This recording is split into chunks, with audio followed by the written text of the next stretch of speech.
Good morning, good afternoon. Hi. Good afternoon, ladies and gentlemen. I think the speaker before me has made it a tough job.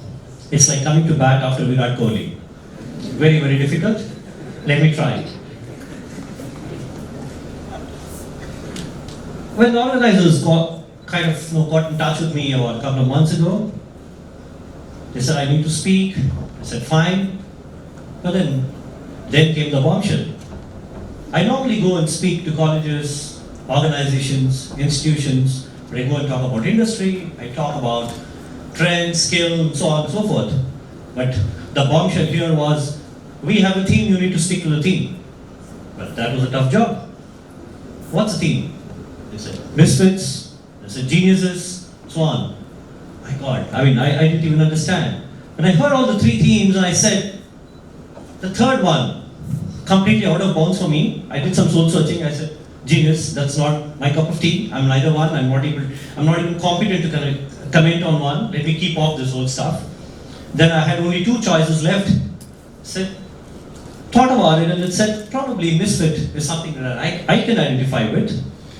I also thought, on behalf of many people, that many people too can identify that with this particular word, because most situations in life actually tell us that we are not completely fit, we are not the right fit, we are not, the exact fitment there in that situation, that circumstance, but still, we need to make do, we need to be successful, and hence, I thought,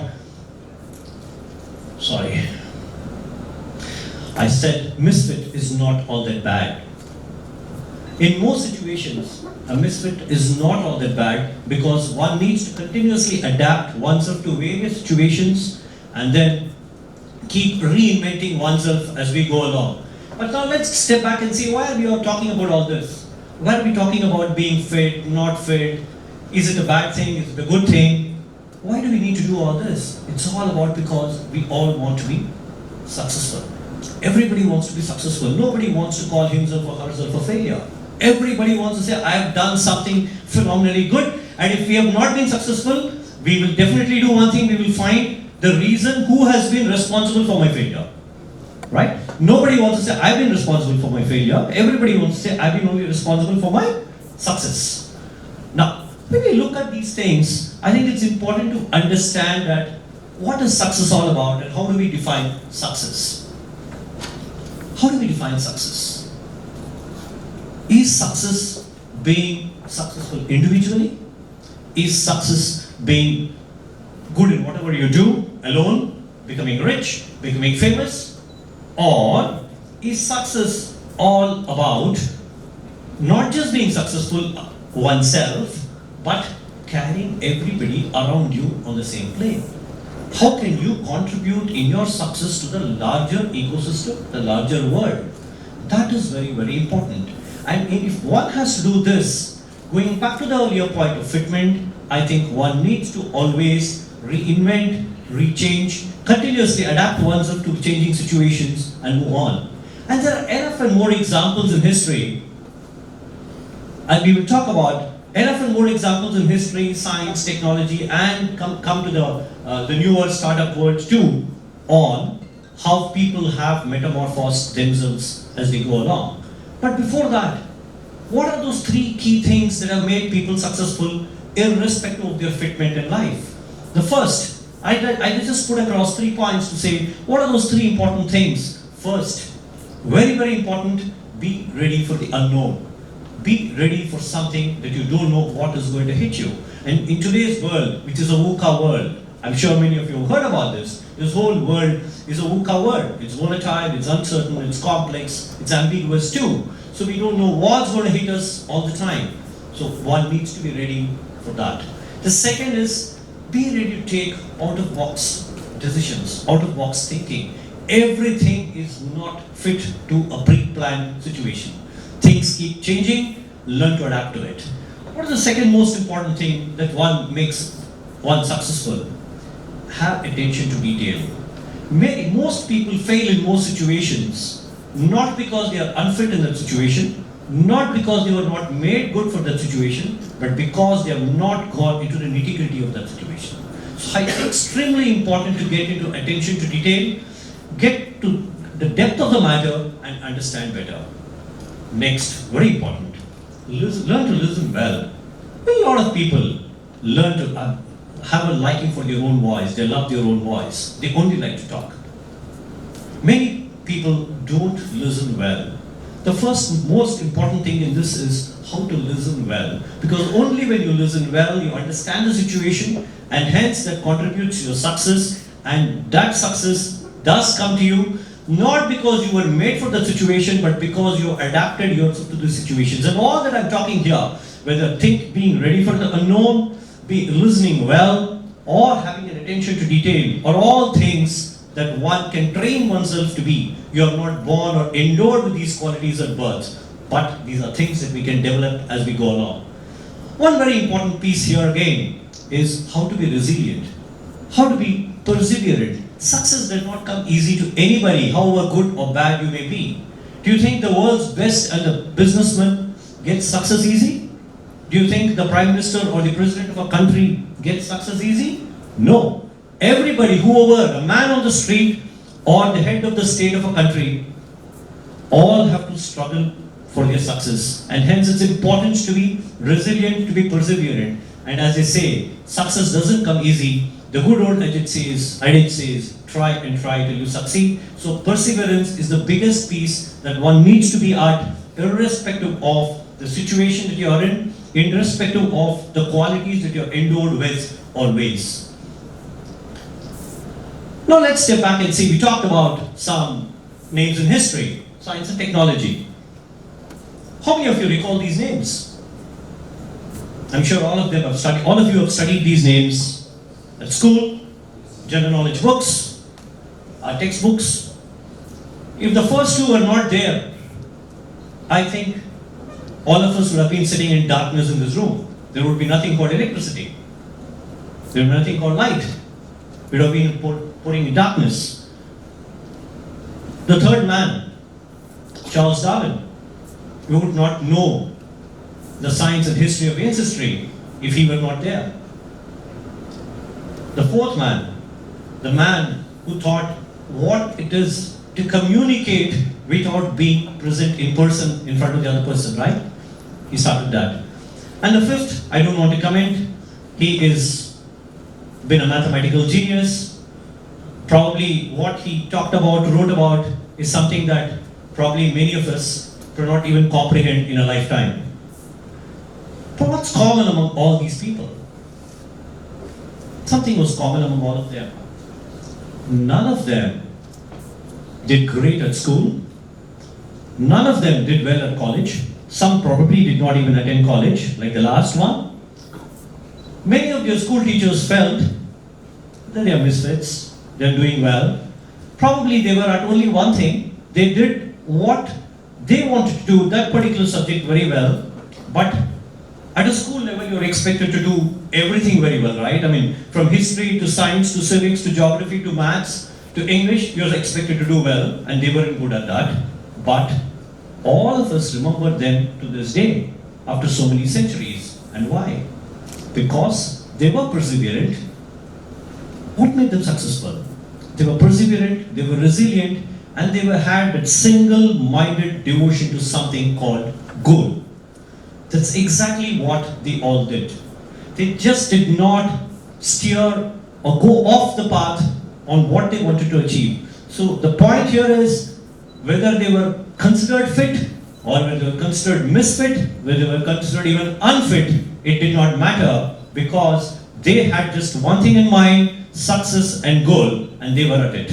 So it's important, and I'm trying to reiterate this point because I do not consider anything and everything and everybody is fit in every situation, and this cannot be the case. It's never the case. The question is, how do you kind of change as we go along is what we need to see. There are multiple other things. I mean, I'll take a very small example in technology before we go on. Somebody invented, and somebody thought one fine morning that we should build a small aperture and a lens on this talking device called mobile phone. Absolutely very innocent job to do, right? I mean, you said, you know, there's a phone, it can talk, it can do whatever, and then we'll build an aperture and build a camera, capture. What has this done? This small innocent work has today rendered something called camera irrelevant, right? How many of us do carry cameras today? Hardly any. Everybody carries a mobile phone, and now mobile phones are sold because of the camera, right? People buy a type of a mobile phone because it's got a good camera. So what has happened? So people think very differently, out of the box, and have been very successful. It's not that somebody wanted to do a particular job. Let's look at some more examples in the startup world, in the technology world. I'm not using the word startup, but some of these slightly mature companies. Let's look at, we don't need to go very far. Let's look at the 3 A's of the modern technology companies. Who are these? What name comes to mind first? The 3 A's. Alibaba, Amazon, Airbnb.